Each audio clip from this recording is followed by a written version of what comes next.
Dentre os 3 macronutrientes, gorduras, proteínas e carboidratos, talvez seja a gordura que necessite de maior estudo e esclarecimento. Começando pelo próprio termo gordura, que usei aqui de modo informal, mas que tecnicamente não é o mais exato.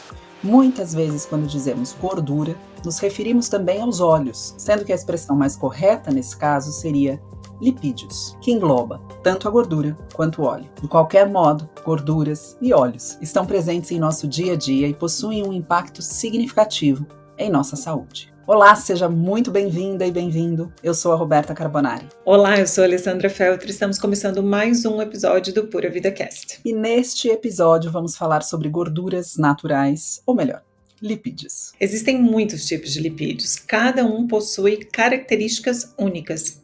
Alguns são melhores para cozinhar e fritar, outros trazem nutrientes essenciais e a baixa ingestão pode acarretar problemas de saúde. Alguns são mais sensíveis à degradação e mais facilmente podem gerar prejuízos ao organismo. Existem ainda benefícios específicos de cada óleo ou gordura e existem também riscos associados ao consumo de alguns deles, especialmente quando em excesso. É isso mesmo, Ale. Lipídios estão presentes naturalmente em diversos alimentos e podem ser encontrados em sua forma isolada, como no azeite de oliva, óleo de soja, óleo de milho, óleo de cânula, banho de porco, manteiga, óleo de coco, óleo de gergelim, para citar apenas alguns dos mais populares. Alguns são predominantemente saturados, outros monoinsaturados e poliinsaturados. Alguns contêm os ácidos graxos essenciais, ômega 3 e ômega 6, por exemplo, e pesquisas mostram que o excesso rotineiro de alguns tipos de gordura pode contribuir para a inflamação, sobrepeso e ainda outros problemas de saúde. Exatamente, Beta. E estudos também apontam benefícios para a saúde cardiovascular, longevidade, equilíbrio hormonal, saúde cerebral, dentre muitos outros, associado ao próprio óleo e gordura e também a elementos presentes neles, como compostos fitoquímicos, antioxidantes. Mas isso não se aplica a qualquer lipídio. Como veremos, cada um possui características únicas. Vale a pena se dedicar a entender mais sobre eles, saber quais os mais importantes para a saúde, quais utilizar para cozinhar, como escolher e muito mais. E para nos ajudar a falar sobre esse importante assunto, gostaríamos de apresentar a nossa convidada de hoje. Ela é nutricionista, pós-graduada em nutrição clínica funcional, autora, colaboradora e revisora de livros, de diversos livros de nutrição clínica funcional, membro do The Institute for Functional Medicine e do Conselho Fiscal do Instituto Brasileiro de Nutrição Funcional, Ana Beatriz Batistella. Bia, muito obrigada pela sua presença mais uma vez aqui no nosso Pura Vida Cast. Obrigada sempre por toda a colaboração. Eu que agradeço o convite, é um prazer estar aqui novamente, é sempre muito bom a gente poder compartilhar conhecimentos, né, informações úteis para a saúde da população, né? Que no final do dia o nosso objetivo é sempre melhorar a saúde da população. Então é sempre uma honra estar aqui com vocês. Bia, é um prazer ter você conosco. Eu sempre que ela vem já uso, já pego a minha caneta, já deixo a caneta. É uma aula, professora eterna para gente. É uma aula. Então eu queria começar justamente pedindo um pouquinho assim, dessa aula para a gente definir esse grupo de nutrientes que nós chamamos de lipídios, né? E a sua importância para a saúde. Então as funções fisiológicas, como ele impacta o metabolismo, a questão da inflamação que hoje é tão falada, né? A gente pode começar por aí, Bia? Claro, com certeza. É sempre importante a gente contextualizar até para as pessoas poderem entender e não fazerem escolhas erradas, né? E nem também tirar alguns alimentos da sua alimentação sem que houvesse essa necessidade, né? Então, um ponto importante que a gente precisa entender é que a gente precisa de gordura, a gente precisa de lipídios no nosso organismo, né? Assim como a gente precisa de carboidratos e de proteínas, os lipídios também têm uma função importante no nosso organismo. Então, de uma forma geral, né, eles podem ser utilizados como fonte de energia. Eles são precursores para a formação de colesterol e de hormônios, então esse é um ponto muito importante, né? Hoje a gente vê muitas pessoas com alterações hormonais e Isso pode estar relacionado com desequilíbrio na ingestão de lipídios. A gente não pode esquecer também que os lipídios eles são essenciais para formar a membrana das nossas células, né? Então pensem que todas as células do nosso organismo, de qualquer órgão que você imaginar, ela tem uma membrana e essa membrana ela tem uma camada de lipídios. E é justamente a presença desses lipídios na quantidade e na proporção adequada, nos tipos adequados, é que vai garantir com que essa membrana ela seja fluida. O que significa uma membrana celular fluida? Significa que ela consegue fazer as trocas entre o meio extra e o meio intracelular de forma adequada. Quando você tem uma membrana que não é fluida, talvez os processos de nutrição dessa célula não são preservados, não acontecem da forma como eles deveriam acontecer. Então, é muito importante a gente sempre pensar que lipídio é importante para a estrutura das nossas células. E daí, quando a gente tem restrições muito grandes nessa ingestão de lipídio, a gente pode ter um prejuízo ou uma alteração na quantidade, no perfil desses lipídios, a gente pode ter um prejuízo no funcionamento celular. E uma outra função importante dos lipídios, e aí de algumas classes específicas, é justamente estar envolvido nesse processo da inflamação, né? Vamos pensar numa cascata de reações bioquímicas, em que a gente tem, como resultado dessas reações bioquímicas, a gente pode ter substâncias pró-inflamatórias e a gente pode ter substâncias anti-inflamatórias. Ah, Bia, mas então as substâncias pró-inflamatórias são ruins? Não necessariamente, porque a gente precisa lembrar que a inflamação ela é um mecanismo importante para o nosso organismo, ela é um mecanismo de defesa importante. É através da inflamação que a gente debela patógenos, que a gente consegue lidar com vírus e bactérias. Então, a gente precisa dessa reação inflamatória endógena, natural, que ajuda no controle da nossa saúde. O ponto é que muitas vezes a gente tem um estilo de vida associado com vários fatores que levam a mais estímulos inflamatórios e uma diminuição na produção desses derivados de lipídios específicos com uma ação anti-inflamatória. E é justamente esse desequilíbrio que pode ser prejudicial. E se a gente olhar para a população, para o estilo de vida, para a característica da alimentação, especialmente da população brasileira hoje, a gente vê que há uma tendência a um estilo de vida mais inflamatório em função de sedentarismo, em função do mundo, do ambiente onde as pessoas vivem, então expostas a contaminantes ambientais, a poluentes, e também por conta da qualidade da alimentação, a gente pode ter essa alimentação com um caráter mais inflamatório e uma falta da ingestão de lipídios específicos, que no caso aqui são os ácidos graxos da família do ômega 3, que tem uma ação anti-inflamatória, então que ajudaria nesse controle. E por que é importante a gente entender essas funções dos lipídios, né? Porque a gente não pode tirar a gordura da nossa alimentação. E a gente vê algumas pessoas, né, às vezes com restrições importantes, sem uma justificativa clínica, né? A pessoa simplesmente fala, não, eu não vou comer gordura e tira a gordura da dieta dela, e aí tira a gordura de todos os tipos, tanto as gorduras saturadas, que em excesso podem ser prejudiciais, como as gorduras mono e poliinsaturadas, que têm efeitos benéficos, né? Qual é um problema que eu vejo muito grande quando as pessoas tiram alimentos fontes de gordura? O que ela coloca no lugar. Então, muitas vezes, essa substituição, ela pode resultar em um aumento de consumo de carboidrato refinado, por exemplo, um aumento de consumo de açúcar. Então, não necessariamente excluir um macronutriente pode trazer um cenário de saúde, porque a proporção e a substituição, ela pode ser feita de forma inadequada. Então, a mensagem é, a gente precisa de gorduras, de lipídios, eles têm funções importantes no nosso organismo, mas é necessário que a gente faça o consumo adequado, nem 0 e nem 8, nem 80, a gente precisa desse consumo equilibrado. E Bia, você trouxe aqui informação, nossa, assim, super clara na sua informação, sem tirar nem pôr, né? Eu acho que aqui você brilhou já no começo para poder contextualizar onde vamos, como vamos caminhar. E você trouxe um ponto importante sobre a exclusão ou não desse lipídio e saciedade. Então, a gente tem, né, e é importante todo mundo saber, 2 macronutrientes que conferem saciedade para o nosso organismo. A proteína, que talvez seja a mais disseminada atualmente como um macronutriente sacetogênico. E aí se fala pouco da função da gordura nessa saciedade. E aí as pessoas acham que excluir está tudo bem, né? E aí, enquanto isso, aumenta o apetite, não gera saciedade, onde esses 2 macronutrientes estariam aí fazendo um papel importante no equilíbrio alimentar. E tudo, eu acho que quando a gente fala de nutrição, é importante a gente trazer esse equilíbrio, né, não excluir a gordura, mas não exceder. E eu até queria só um detalhe, quando você trouxe sobre a membrana da célula, né, às vezes ela é mais rígida, às vezes ela fluida, e a gente precisa de fluidez de membrana, né? Então, eu acho que começar a também explicar a gordura saturada, a monoinsaturada e a poliinsaturada, e como que elas contribuem e o papel delas nessa fluidez ou não dessa membrana. Vamos falar sobre isso também? Vamos. Esse também é um...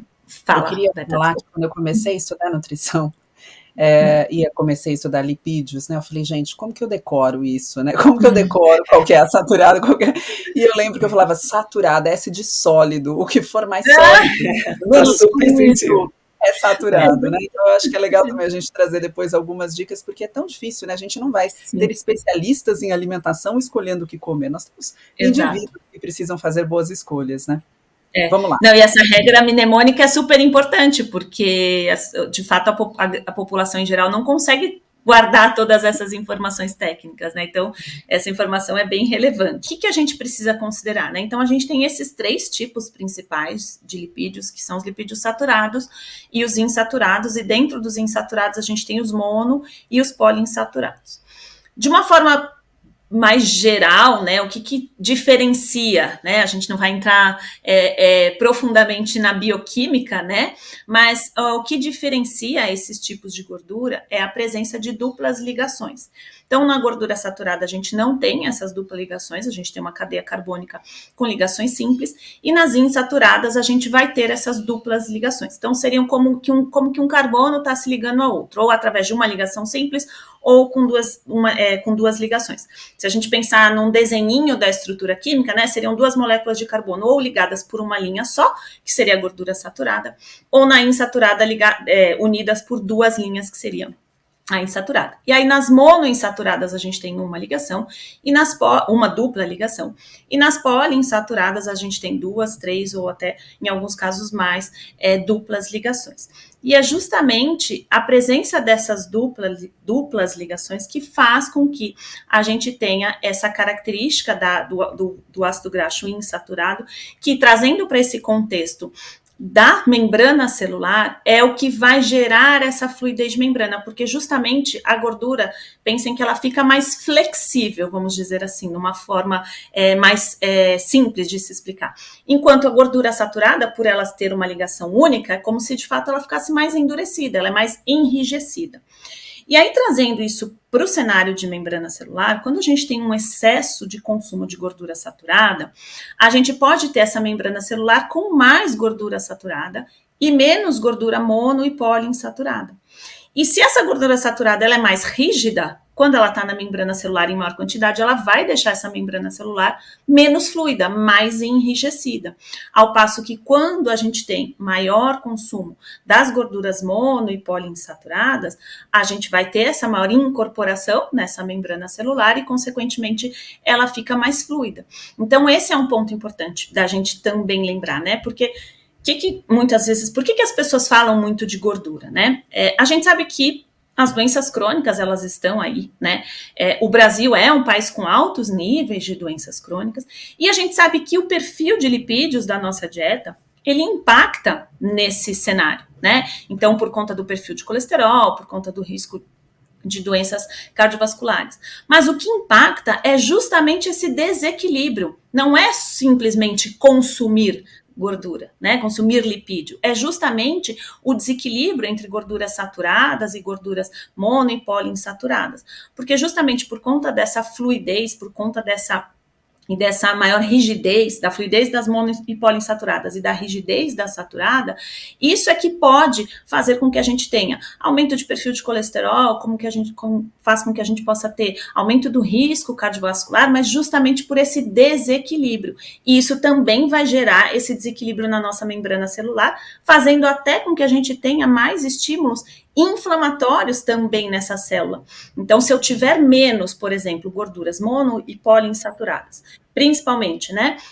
Ácidos graxos da família do ômega 3, que estão dentro das poliinsaturadas, se eu tiver menos nessa membrana celular, eu vou ter menos substrato para produzir substâncias anti-inflamatórias e posso expor essa célula a um ambiente mais inflamado.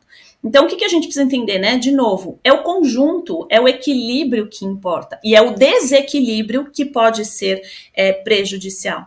Então, nesse cenário, a gente deve consumir todos os tipos de gordura, todos os tipos de lipídios, de uma forma equilibrada, porque cada um vai ter a sua função específica no nosso organismo e vai contribuir com a manutenção da nossa saúde e também a manutenção da saúde das nossas células, que é um ponto super importante. Quando você traz sobre a inflamação, você trouxe que ela é importante, né? Ela é necessária para nos proteger, é o processo inflamatório que nos livra aí, né, dos agentes agressores, é uma forma de defesa, e dentro desse equilíbrio, a gente vai ter um processo inflamatório equilibrado, né, adequado. E se a gente tem o desequilíbrio, a gente agrava esse processo inflamatório. Então, se a gente for pegar aquela inflamação, né, que é a inflamação aguda, né, que a gente vai sentir dor, que dá edema, que tem calor, até essa inflamação, né, quando a gente corta,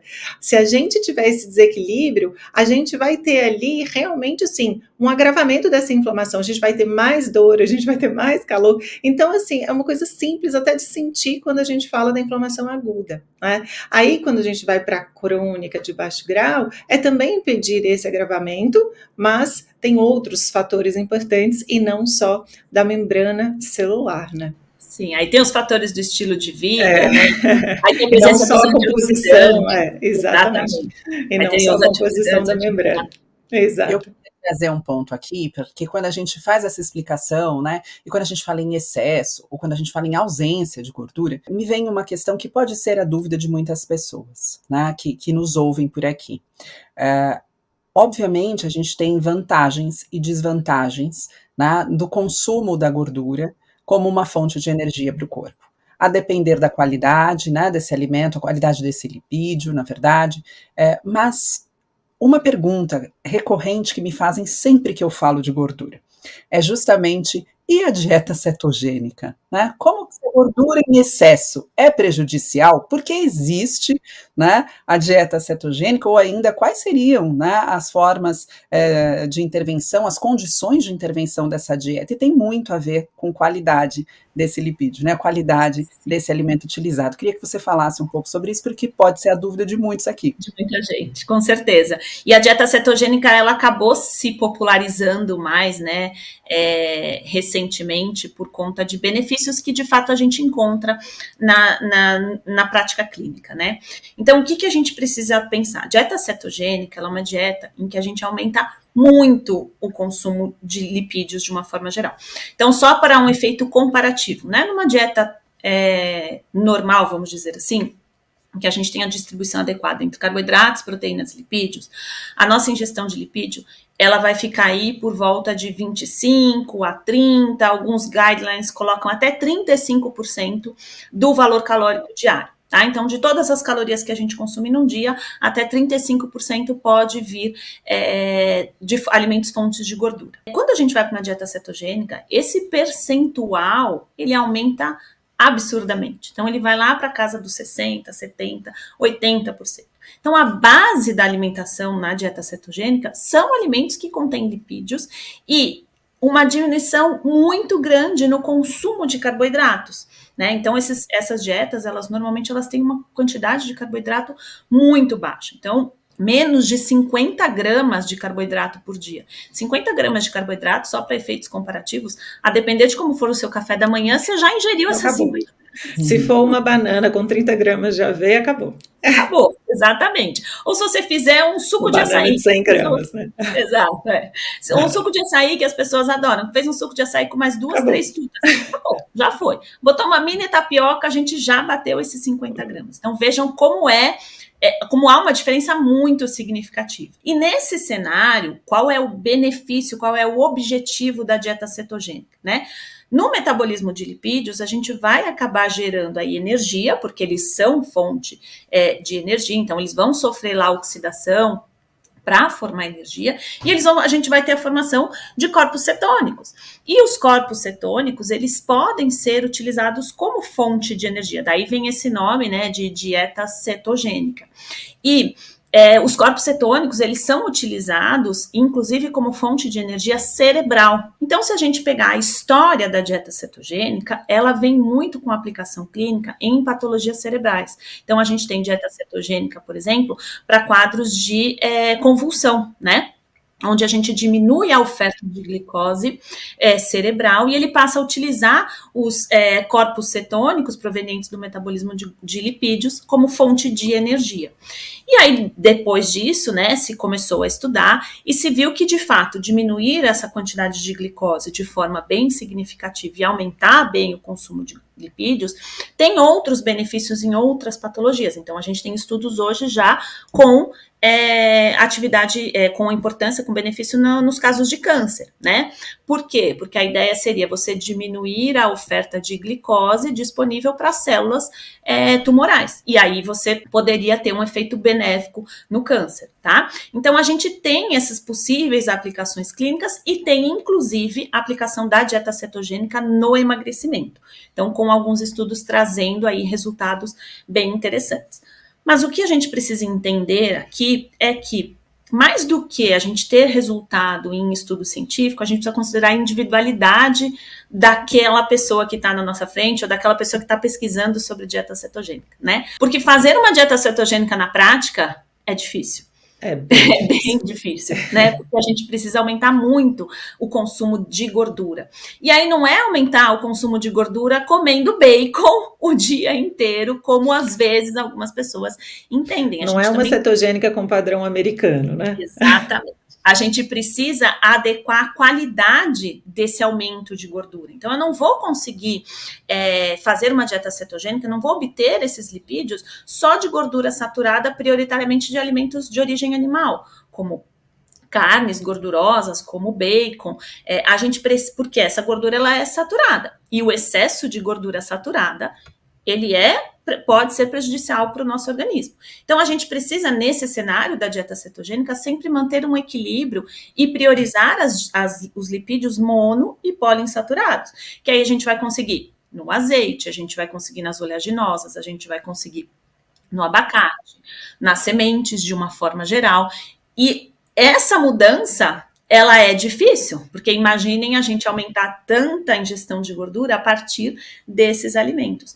E tem um outro ponto importante também que a Lê comentou, né, com relação à questão da saciedade, que de fato você também aumentar essa ingestão de lipídios de forma tão significativa como na dieta cetogênica, a gente aumenta muito o potencial cetogênico, né? Então a gente também vai diminuir o volume de alimentos consumidos ao longo do dia. Então, o indivíduo ele passa a se sentir mais saciado e tem um melhor controle da fome, o que teria esse benefício, inclusive, na questão do controle de peso.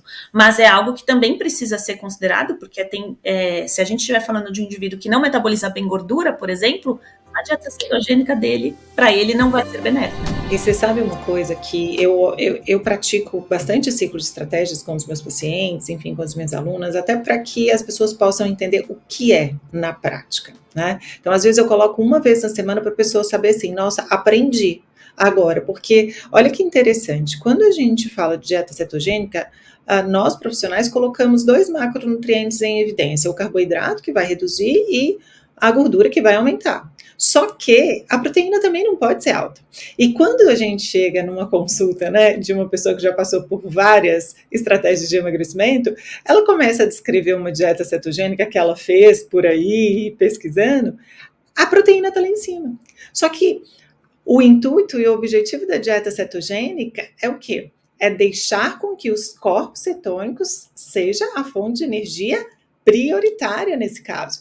A proteína serve como fonte de energia. Se eu tiver ela alta também, não dá, que é o padrão americano. Porque a partir do momento que você coloca bacon não é só gordura, bacon tem proteína.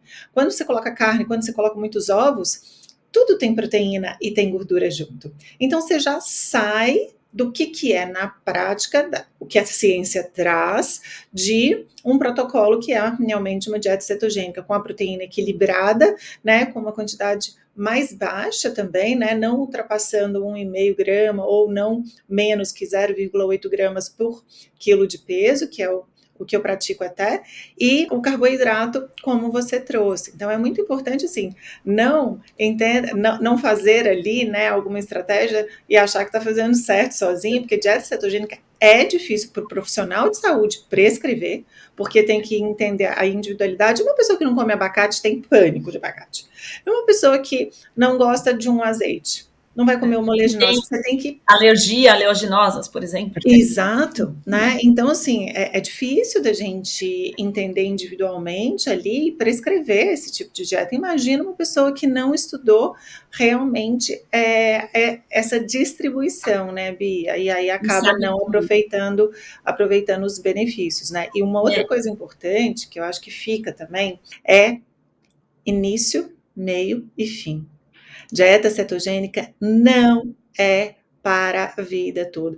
Não é para mais tempo do que... Eu, na prática, não sei você, eu acho que a Beta até não aplica essa estratégia, né, pelo padrão de consultas, né, que ela tem, mas não mais que 2 semanas, não precisa. Você pode ciclar estratégias, porque é difícil de adesão.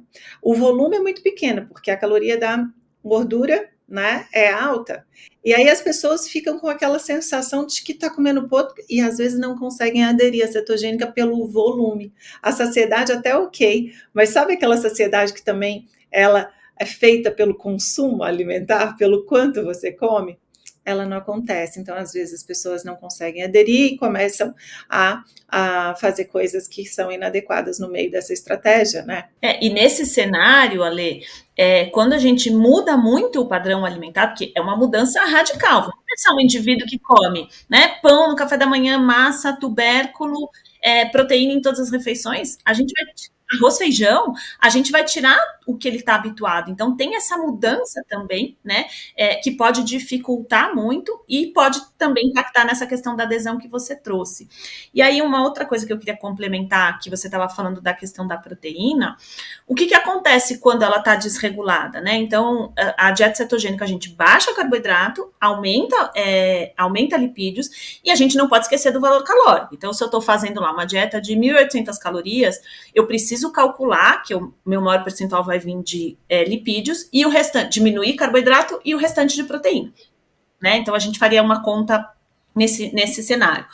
Quando as pessoas fazem por conta própria, primeiro, elas não batem a quantidade de gordura, porque como a gente está falando, é difícil, e aí vai aumentar a proteína. Então, na verdade, elas estão mais para uma dieta low carb do que para uma dieta cetogênica, né? Aí, quando aumenta a proteína sempre vai ser a primeira fonte de energia comparada com a gordura. E aí o paciente não tem o resultado que ele espera e ele fica com a impressão de que a dieta cetogênica não funcionou para mim.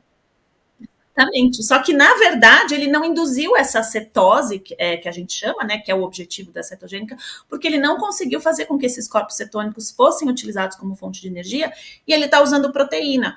Então, esse ponto que você trouxe é muito importante, que não é uma dieta que dá para fazer sozinho. Eu, particularmente, Bia, nunca fiz cetogênica comigo, porque eu não consigo. Eu não consigo fazer por muito tempo, porque é difícil essa mudança e... Além dessa mudança do paladar, a gente precisa considerar também a mudança na rotina, né? Quem é esse indivíduo? Onde ele come? Como que ele vive no dia a dia? Né, Bia? Como ele come na rua já é difícil. Fora de casa, uma dieta que seja cetogênica com esta qualidade. Porque eu acho que o ponto que eu estou trazendo aqui para vocês, e foi por isso que eu quis levantar, a gente não está aqui levantando a bandeira da dieta cetogênica, até porque como profissionais de saúde, a gente vai sempre observar qual é a necessidade do paciente, se é aplicável a intervenção, mas eu quis trazer essa questão justamente porque quando a gente fala de aumentar gordura, o principal ponto aqui é justamente cuidar da qualidade da alimentação, né? O que é bastante difícil, mesmo quando nós não temos, né, a gordura como sendo aí o protagonista da alimentação. Imagine quando é. né?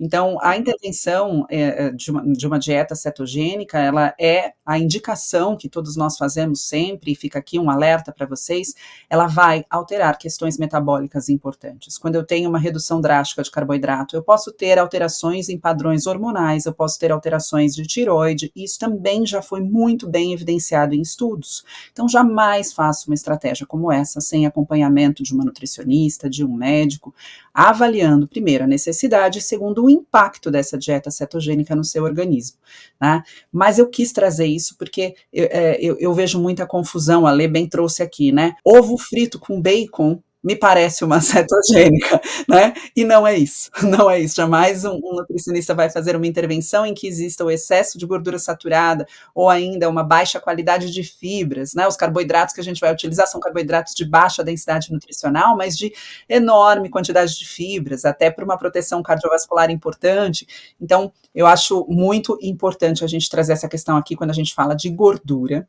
E aí queria aproveitar para a gente dar continuidade, né? Porque você trouxe aqui o abacate, as sementes, mas queria falar especificamente dos nutrientes essenciais, desse macronutriente essencial, né, que é o ômega 3, componentes aí, né, especialmente de óleos de peixe. Queria falar um pouquinho sobre a importância dele na saúde, as fontes e como a gente consegue, ou se é possível, né, manter uma alimentação, um padrão alimentar com suficiência desse macronutriente. Bom, eu amo falar de ômega 3, da mesma proporção que eu amo falar de magnésio, porque são dois nutrientes, assim, claro, a gente tem muitos nutrientes essenciais na vida, mas que são dois nutrientes muito importantes hoje na prática clínica, né? Muito estudado. E muito estudado, exato. E além disso, que a gente vê muito resultado quando a gente coloca esses nutrientes para os pacientes, né? Então, falando especificamente do ômega 3, o que a gente precisa considerar? Então, ele está dentro da classificação de poliinsaturados. Então, lembrando do começo, ele tem duplas ligações, de 2 a 3 duplas ligações, né, os poliinsaturados, e dentro dessa classificação a gente tem ômega 6 e ômega 3, tá? Esses dois compostos, ele vem de um substrato inicial que a gente chama de ácido alfa-linolênico, que é o ALA, né, que ele vai ser convertido a esses derivados, que a gente tem aí EPA, DHA, que é do ômega 3, e o ácido araquidônico, que é do ômega 6, tá? Então, pensem numa cascata que a gente vai tendo a formação dessas substâncias. O ômega 6, que a gente vai ter como substrato final o ácido araquidônico, ele vai produzir substâncias pró-inflamatórias. Então, lembra que a gente falou que isso é benéfico, é importante, porque faz parte do nosso mecanismo de defesa. E o ômega 3 vai gerar o EPA e o DHA, que vai produzir substâncias anti-inflamatórias. E no equilíbrio, eles vão ser importantes para manter a inflamação quando ela precisar acontecer e a anti-inflamação quando a gente precisar controlar esse processo, tá? O ômega 3, a gente tem ele prioritariamente proveniente dos óleos de peixe e do óleo de linhaça, tá? O óleo de linhaça, ele vai ter esse ácido alfa-linolênico, tá? Que é o ácido, o ômega 3, que a gente chama de vegetal, e ele pode ser convertido a EPA e DHA, tá? Qual o ponto que a gente tem que trazer aqui, né? Esta conversão endógena, ela é muito baixa. Muito baixa, gente, num percentual de 4%, alguns estudos trazem, né? Então, eu pegar esse ALA e converter a EPA e a DHA é uma quantidade muito pequena. E aí, então, Bia, não serve nada para eu comer linhaça? Não, serve, ajuda, mas ela não é a fonte principal de ômega 3 que vai resultar em EPA e DHA, que é o que a gente precisa para o nosso organismo, pensando nesse equilíbrio e inflamação e substâncias anti-inflamatórias, tá? Nesse cenário, a gente precisa ingerir EPA e DHA, porque só consumir o ALA, que é esse precursor, não vai trazer essa quantidade adequada. E aí, onde a gente tem EPA e DHA? Nos peixes. É a única fonte hoje que a gente tem disponível EPA e DHA. E que peixes? Peixes gordurosos de águas frias, ou seja, o peixe que vive no mar em águas profundas, tá? A gente não tem EPA e DHA, por exemplo, em peixe de rio. Por quê? Porque o peixe de rio, ele vive em água mais superficial. E por que ele não tem gordura? Porque como ele vive numa água mais superficial, ele não tem uma necessidade de controle de temperatura maior, então ele não produz tanta gordura, porque a gordura no peixe ela serve justamente para manter a temperatura corporal. Então a gente precisa de peixes marinhos de águas profundas, tá? Qual que é o ponto aqui? O brasileiro consome muito pouco peixe. Se a gente pegar os dados da última POF, que é a pesquisa de orçamento familiar, que faz avaliação do consumo de diferentes tipos de alimentos, e a gente fazer um cálculo de papel de padaria, né, um cálculo rápido, o consumo de peixe pelo brasileiro, ele é de cerca de 9 gramas por dia. É uma quantidade, gente, muito pequena, muito pequena. É menos que um filé de peixe por semana, tá? Então, a nossa ingestão de ômega 3 hoje, proveniente da alimentação no Brasil, é muito baixa. Tá? Esse é um primeiro ponto. O segundo ponto é, mesmo que a gente consumisse o peixe, a gente precisa considerar que peixe que a gente está consumindo. É o peixe de águas profundas ou é o peixe de rio, de águas mais rasas? E se a gente levar isso para a imensidão que o Brasil a gente vai ter regiões do nosso país que não têm acesso aos peixes de água profunda. Se a gente for, por exemplo, para o norte, lá eles têm muito mais consumo de peixes de água de rio, né? E que aí não tem essa quantidade de ômega 3 significativa. Então, eu diria para vocês hoje que, por uma alimentação saudável, em que a gente tem um baixo consumo de peixe, é muito difícil a gente conseguir a ingestão de EPA/DHA em quantidades que tragam um efeito benéfico, tá? Para uma população saudável, aí se coloca que a gente deveria consumir por volta entre 200 a 500 miligramas de EPA/DHA por dia, tá? Dentro de um universo de saúde. Quando a gente pensa em complicações metabólicas, então se a gente vai para doenças cardiovasculares, aumento de colesterol, toda essa parte de comprometimento metabólico mesmo, as recomendações de ingestão de ômega 3, elas são a partir de 1 grama de ômega 3.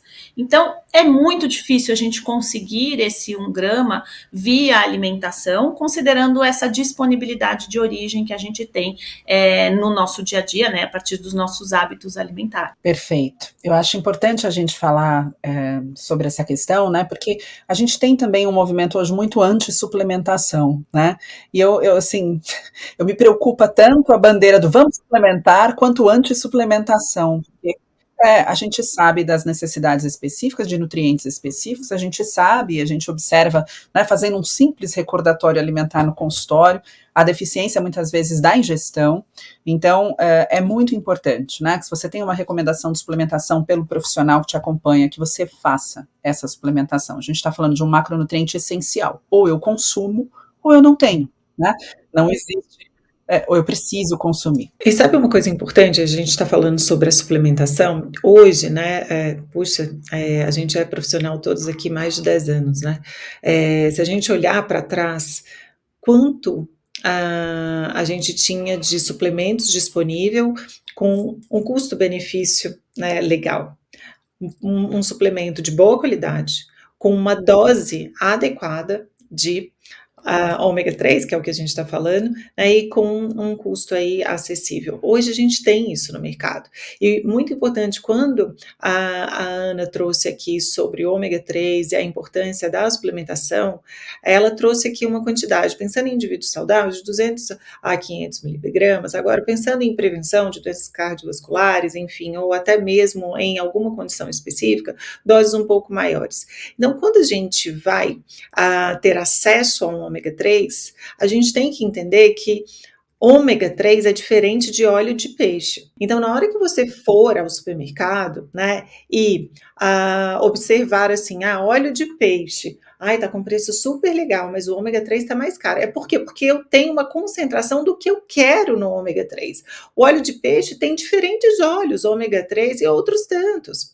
Então, é muito importante vocês aprenderem a ler a tabela nutricional, e aí na tabela nutricional tem e é obrigado a ter a dosagem de EPA de DH, não sei se tem a obrigatório EPA-DHA, mas obrigatório ômega 3 tem que ter na tabela nutricional. Então, primeiro, vocês vão olhar a tabela nutricional para fazer uma boa compra de ômega 3. Segundo, gente, selo de certificação de pureza. Hoje a gente tem o MEG3, que é um selo importante de certificação de pureza, então procurem por esse selo, porque nada adianta a gente ficar comprando ômega 3 e trazer para dentro do nosso corpo toxinas, que é bastante comum, né? Então a gente precisa, eu acho que esses dois pontos, a quantidade desse ômega 3 que você está comprando e esse selo de pureza, né? Que a gente precisa ficar atentos aí quando a gente fala de ômega 3. E aí, Ale, se eu pudesse complementar, um ponto importante, né, para a gente considerar é que naturalmente o nosso ambiente marinho ele é rico em toxinas, né? Pela questão da poluição ambiental. Então a gente vai ter aí derivados de poluentes ambientais químicos e a gente vai ter metais pesados como o mercúrio. E justamente esses peixes de origem marinha ricos em ômega 3, que são os peixes de água profunda, também são os peixes que podem ter maior concentração de metais pesados de mercúrio, exato. E nesse cenário, a escolha do suplemento de ômega 3, ela precisa ser pautada na questão da qualidade, porque senão você corre o risco de tomar um ômega 3 que tenha esses resíduos de metais pesados. E aí, metal pesado vai aumentar a inflamação, vai aumentar a toxicidade. E se a gente está tomando ômega 3 justamente com esse caráter anti-inflamatório, não faria muito sentido, né? Sim. E sabe uma coisa que eu observei em mim até, e foi recentemente, o ano passado, eu realmente faço o consumo, agora eu voltei a equilibrar mais, olha só que interessante, né? Mais peixe na alimentação, almoço, jantar, com mais frequência do que um frango orgânico, que é o que eu priorizo também. Aí eu fiz o ano passado um exame laboratorial de metais pesados, alumínio, mercúrio, todos os dois altos. E eu já não uso praticamente nada de alumínio em casa. Minhas panelas são de cerâmicas, meus cosméticos não têm alumínio. Eu reduzo tudo. Aí eu fui e falei, tá bom, é o peixe. Eu não tinha dúvida que reduzi o peixe, passei para menos vezes na semana. Então é aquela coisa. A gente tem um alimento onde a gente pode buscar de forma natural um ômega 3, mas ainda assim a gente tem um impeditivo, porque os nossos mares, os mares estão poluídos, né? Então, é aquela coisa, equilíbrio. Então, eu voltei a equilibrar mais o frango, a equilibrar mais com peixe, outras proteínas vegetais. Gente, mas assim, abaixou mais 60%. Então, assim, eu falei, gente, e era o único alimento onde o ano passado eu quis priorizar mais depois da gestação, quis priorizar mais para a saúde como um todo, mas não teve jeito. Por quê? Porque não tem acesso a peixe sem metal pesado, é difícil. E esse é um ponto importante, que muitas vezes a população não tem acesso a essa informação, né? Então, daí a importância, de novo, a gente falou da cetogênica ser por um profissional e da importância da gente trazer esses conhecimentos para que, às vezes, um paciente vai, eu vou colocar peixe todos os dias na minha alimentação, mas talvez não dá. O risco-benefício a conta não vai fechar. E eu acho que o ponto crucial aqui, que a gente começou falando lá no texto, né, no podcast, é justamente esse equilíbrio, porque quando a gente fala de ômega 6 e ômega 3, a recomendação é mais ômega 6 do que ômega 3, inclusive. Não é para o ômega 3 estar superior à ingestão de ômega 6. Né? Nós temos que ter uma razão adequada entre o consumo de ômega 6 e ômega 3, mas quando nós olhamos a razão, ainda assim nós temos um maior consumo de ômega 6, um menor consumo de ômega 3. A grande questão, eu acho, que acontece aqui, né, no Brasil especialmente, é que a alimentação hoje, muito baseada em alimentos ultraprocessados, tem trazido um consumo de ômega 6 excessivo. Então não é a partir de hoje eu só como peixe, eu vou reduzir um pouco do ômega 6 e comer peixe em quantidades suficientes para que esta razão se equilibre. Né? A gente não está falando em excluir ômega 6 aqui, porque ele é importante, ele é necessário. Sim. E aí, para a gente entender sobre isso, eu não posso deixar de falar de lipídios e não trazer azeite, porque o azeite, ele se tornou quase... Exato. Melhor se você enrola assim, E não tem uma semana que a gente não role, de repente, um feed de Instagram e não veja lá alguém falando de azeite, falando certo ou trazendo desinformação. Então, como a gente tem aqui uma especialista, eu gostaria muito que você falasse um pouquinho sobre o azeite de oliva extra virgem, né?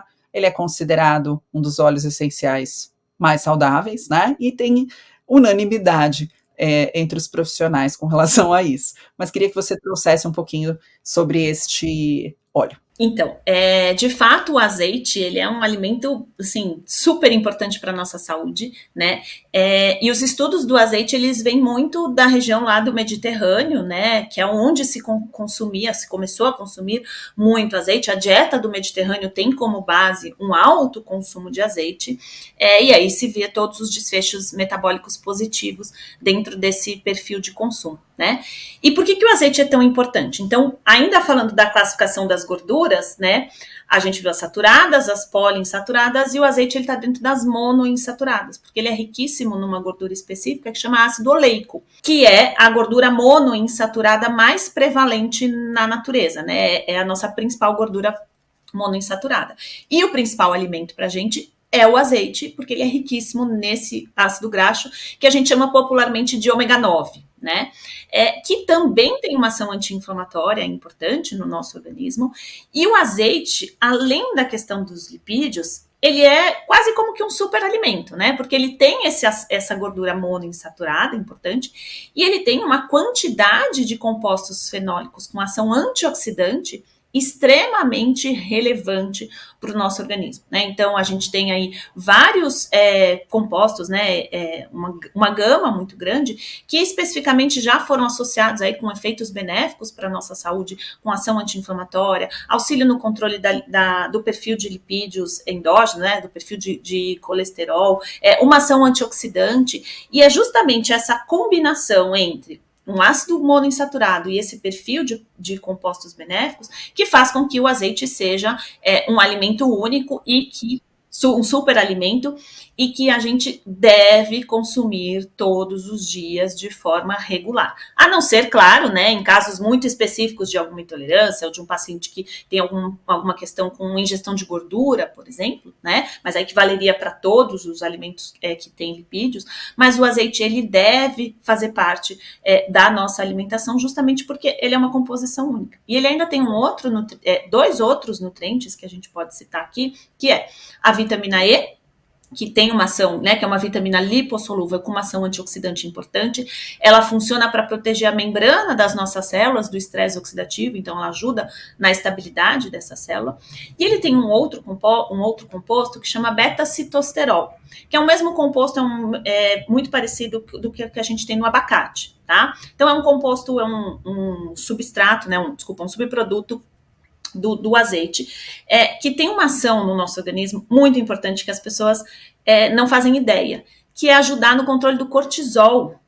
Então, o beta-citosterol que a gente tem no azeite, que a gente tem no abacate, ele ajuda muito a controlar os nossos níveis de cortisol. E nível de cortisol aumentado é um fator de risco para a resistência à insulina, é um fator de risco para a obesidade abdominal, e a gente precisa controlar esses níveis de cortisol. E só lembrando, né, aumento de nível de cortisol vem associado muito ao estresse oxidativo, e quem hoje não está estressado, seria uma forma natural, né, da gente equilibrar exatamente, o cortisol com manter abacate, um pouquinho de azeite, uma pitadinha de temperos, de especiarias, é uma ótima estratégia para a gente ajudar nesse controle, tanto da questão do cortisol, como aumentar a ingestão dessas gorduras saudáveis que a gente tem aí dentro do azeite e dentro do próprio abacate, né? Então, o azeite é um alimento que tem que estar no nosso dia a dia. Nem todas as pessoas conseguem comer o abacate, né, como uma fruta, porque a fruta as pessoas associam ao dulçor, né? Eu queria uma coisa doce, abacate não é doce. Então, uma dica prática para quem nos ouve aqui, eu tinha dificuldade de introduzir abacate na minha alimentação. Confesso, sou nutricionista, porém sou um ser humano, como todos vocês. E aí a forma que eu encontrei justamente de colocar o abacate é como um molho, como um tempero, né? Eu substituí, por exemplo, nunca fui de consumir, mas as pessoas falam muito sobre maionese, né? Em lanches, ou ainda sobre uma salada.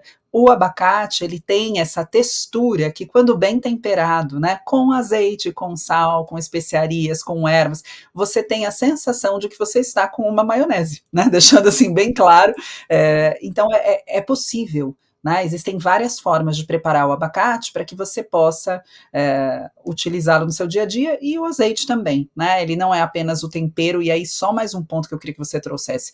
Não é somente temperando na salada. Obviamente que a gente prefere que o azeite seja consumido assim, né? Mas as pessoas têm muita dúvida: eu posso usar o azeite numa preparação? Eu posso usar o azeite, eu posso levar o azeite para a cocção? E aí a gente tem as mais informações possíveis disponíveis hoje nas redes. Então eu queria que você esclarecesse esse ponto também. Antes da Bia responder, só deixar uma receitinha prática para você guardar essa maionese de abacate que Bora. a Beta acabou de falar. Você pode guardar até 2 dias na geladeira, fazer uma quantidade maior dessa maionese. Você vai colocar um limão espremido, vai colocar o abacate, porque aí você segura também o processo de oxidação, ele não fica escuro. Vai colocar um pouquinho de azeite. Se você gosta de alho, você pode temperar com alho picadinho, um pouquinho de sal, pimenta e bate. Ele vai virar um creme mesmo. E aí você guarda para usar como maionese aí aonde você quiser. Pode ser na sua salada, pode ser na sua torrada de manhã ou no seu lanche da tarde. Então fica a dica aí. Vamos embora para falar se a gente cozinha com azeite ou não, Bia. Só completando, eu gosto dessa ideia do alho, porque é uma forma da gente estimular o consumo de alho cru, né? Que é justamente a gente que é ter uma riquíssima em disponibilidade alicina. de compostos bioativos. Então Exato. é uma ótima estratégia. Bom, respondendo a pergunta, sempre digo que essa é a pergunta de um milhão. Aquece ou não aquece o azeite, né? Então, o que a gente precisa pensar? Justamente por conta dessa estrutura química do azeite e das gorduras mono e poliinsaturadas, quando elas são submetidas ao calor, elas correm o risco de serem oxidadas, tá? Então, é como se a gente fosse quebrar essas ligações de uma forma muito simples aqui, né? E a gente altera a estrutura desses ácidos graxos, que são os nutrientes benéficos que a gente encontra nesses alimentos, tá? Então a gente sabe que o calor, a presença do oxigênio e a própria presença da água durante o aquecimento, então você vai lá fazer um refogado, que você vai refogar uma cebola. A cebola tem água, tem o oxigênio do ar e tem o calor. Essa junção de água, oxigênio e calor, ela pode levar à oxidação das gorduras, especialmente das gorduras mono e poliinsaturadas, né?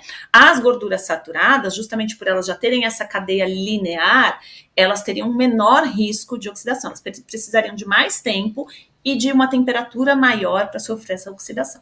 Quando a gente vai para os estudos atuais, o que eles mostram? Que o azeite, em função da sua composição química, ele é a melhor gordura para que a gente submeta ao calor. Porque a gente não vai estimular, né, uma cocção com gordura saturada, porque a gente sabe que esse excesso ele pode ser prejudicial. Então a gente sempre vai buscar por gorduras mais mono e poliinsaturadas. E nesse cenário, quando a gente tiver que aquecer, o azeite, ele é a melhor estratégia para que a gente possa usar na cocção, porque em função da sua composição química e principalmente em função da presença dos antioxidantes, a formação, essas reações de oxidação que poderia levar à formação de compostos prejudiciais, ela é muito baixa. Então, o azeite, ele é, de fato, uma estratégia que pode ser levada ao aquecimento sem trazer nenhum impacto negativo para a nossa saúde. E aí, claro, né, essa inclusão do azeite como uma estratégia culinária, vamos dizer aqui, ela já faz parte de uma mudança de hábito alimentar, porque ninguém vai fazer uma fritura de imersão com azeite, porque, né, o objetivo não é esse, inclusive porque o azeite hoje ele está com um valor, né, ele tem um valor importante, um valor mais alto, um valor financeiro, então a ideia não é essa. Então incluir o azeite como uma estratégia para cocção é até uma forma da gente ajudar a diminuir o consumo de outros tipos de frituras que são prejudiciais à saúde, né? Então hoje qualquer tipo de aquecimento que você precisar fazer no dia a dia, então você vai refogar uma cebola para refogar o seu azeite, você vai fazer um refogado de tempero. A ideia é sim usar o azeite, e a gente pode usar o azeite de oliva extra virgem, porque justamente a presença dos antioxidantes, desses compostos bioativos que a gente tem, que tem essa ação antioxidante, eles funcionam como um protetor para esse processo de oxidação induzido pelo calor. Então, a resposta dessa pergunta de 1 milhão é que sim, o azeite pode ser aquecido e deve ser uma estratégia que a gente usa no nosso dia a dia. Bia, a gente está falando, e você bem citou, né, a questão do custo do azeite de oliva extra virgem. No caso da cocção, especificamente, poderia ser um azeite de oliva sem ser extra virgem? Pode. O que acontece no azeite comum, vamos dizer assim, né? Que é aquele que não vem com essa identificação como extra virgem no rótulo. Ele já passou por um processo de industrialização, um processo de refino, né?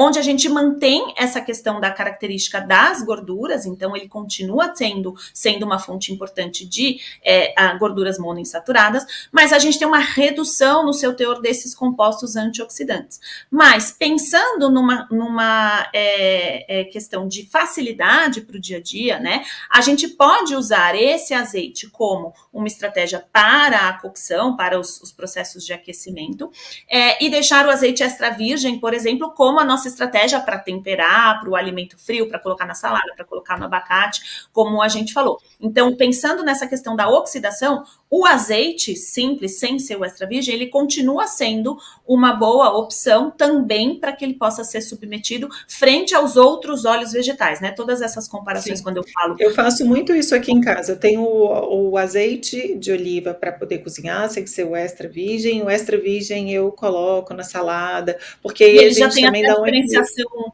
da cor, né? Eles vêm com uma tampinha de cor diferente, o que facilita também esse uso no dia a dia. Então, a gente pode seguir, porque nesse cenário ele é, inclusive, muito melhor do ponto de vista de composição de lipídios e de oxidação que todos os outros óleos vegetais que a gente tem no mercado. A gente não viu o tempo passar, né, Ale? Era isso que você ia falar? A gente Pois não viu, é. A gente está completando quase 1h30 de podcast, a gente está aqui, que dava para poder continuar a falar sobre óleos. Pois é, a gente traz de novo, porque eu ainda quero falar de óleo de borracha, óleo de prímula, então a gente convida a Bia de novo, porque é sempre um prazer ter ela aqui. Pois é, mas Bia, queria te agradecer por essa aula incrível que você trouxe aqui pra gente, e eu ia pedir até pra gente finalizar com uma recomendação prática, mas acho que a gente tem algumas, até receita de maionese com abacate a gente deu aqui. Então eu queria realmente te agradecer demais pela presença aqui com a gente. É muito bom aprender com você e te ouvir sempre. Eu que agradeço, Obrigada, meninas. Foi um prazer.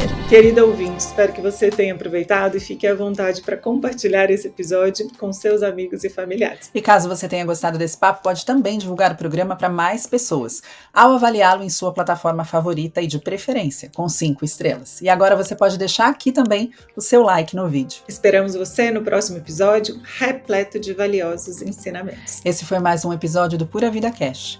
Conhecimento para ajudar a cuidar do seu bem mais precioso, sua saúde. Um beijo, Ale, um beijo, Bia, um beijo a todos que nos ouviram hoje. Beijo, Beta, beijo a todos, beijo, Bia, obrigada. Beijo, gente, obrigada.